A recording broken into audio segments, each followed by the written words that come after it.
Սիրելի ժողովուրդ, բարև ձեզ։ Այսօր սկսվում է պաշտոնակպես քարոզարշավը եւ ես որոշեցի դիմել լայվերին այն դեպքերի համար, երբ որ պետք է շատ արագ արձագանքել որևէ նշանակալից իրադարձությանը։ Գիտեք, որ երեք մենք ներկայացրեցինք մեր ծրագիրը, այսօր քարոզարշավի առաջին պաշտոնական օրն է եւ Facebook-ը դες թերթելով տեսա, որ այսօրվա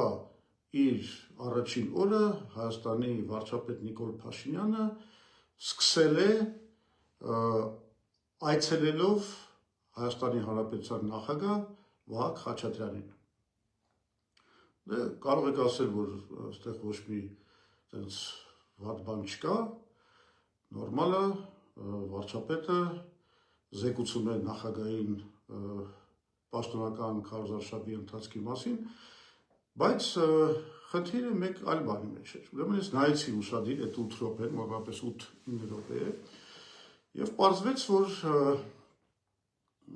այդ ամբողջ ընթացքում Վահագն Խաչատրյանը, Հայաստանի Հանրապետության նախագահը, զբաղված էր շողոքորթելով Նիկոլ Փաշինյանին։ Ուղղակի,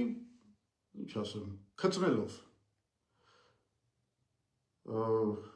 գոված իր հաջողությունները, խոսեց նրա մասին, որ ինչ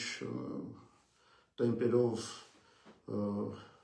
տնտեսությունը առաջ է գնում, ինչքան ներառական է դարել եւ այլն եւ այլն։ Հիմա ամենակարևոր բանը, որ ասեց, ասում է, ոչ ոք օրենքից դուրս չի լինելու, բայց պետք է գործի սահմանադրությունը։ Խնդիրը այն է, որ ինքը նաև լեզվի սայթակում ցույց տվեց, ասեց, մեր ծրագրերը, ես հիմա բառացիորեն ցիտում, մեր ծրագրերը, որոնք նաև կառավարությունն է ներկայացնում։ Այսինքն ինքը ամբողջությամբ իրեն նույնականացրեց Նիկոլ Փաշինյանի հետ ու նրա թիմի հետ։ Ես ուզում եմ Վահագն Խաչատրյանի համար հատուկ ընթերցել Հայաստանի սահմանադրության 123-րդ հոդվածը։ Դա հոդվածն է Հայաստանի Հանրապետության նախագահի մասին։ Այդ հոդվածի մեջ ասված է հետևյալը. Առաջինը, Հանրապետության նախագահը պետության գլուխն է, երկրորդը, Հանրապետության նախագահը հետևում է սահմանադրության պահպանմանը, եւ երրորդը, Հանրապետության նախագահն իր լիազորություններն իրականացնելիս անաչառ է եւ առաջնորդվում է բացառապես համապետական եւ համազգային շահերով։ Ես ինչ եմ ուզում ասել եւ կարդում եմ հատուկ Վահագն Խաչատրյանի համար, որովհետեւ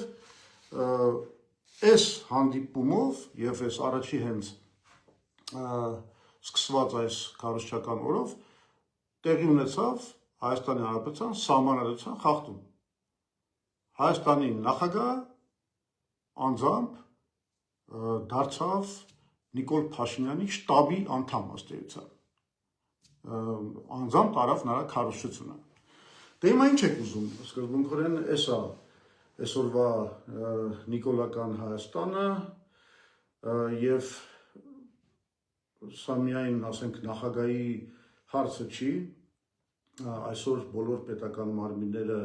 զբաղված են նրանով, որ խախտելով սահմանադրությունը ապահովում են Նիկոլ Փաշինյանի անձնիշխանությունը։ Ի վերջո մենք տեսանք ոնց էր, ասենք, դատախազությունը, դատարանները Նիկոլ Փաշինյանի հրամանով միջամտում բանի հայ առաքելական եկեղեցու գործերին։ Այսինքն մենք տեսնում ենք, որ Հայաստանում տիրում է մի մթնոլորտ, երբ որ պետությունը, ավելի ճիշտ իշխանական թիմը իրան օրենքից վեր է դրել։ Շատ լավ, հուսով եմ, որ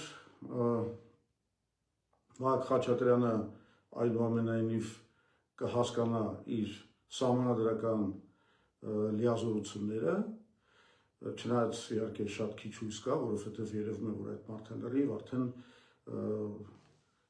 իրան հանձնել է Նիկոլ Փաշինյանի այդ իշխանությանը եւ քմահաճույքին, բայց ամենակարևորն է, որ մենք այնուամենայնիվ այս քարոզչական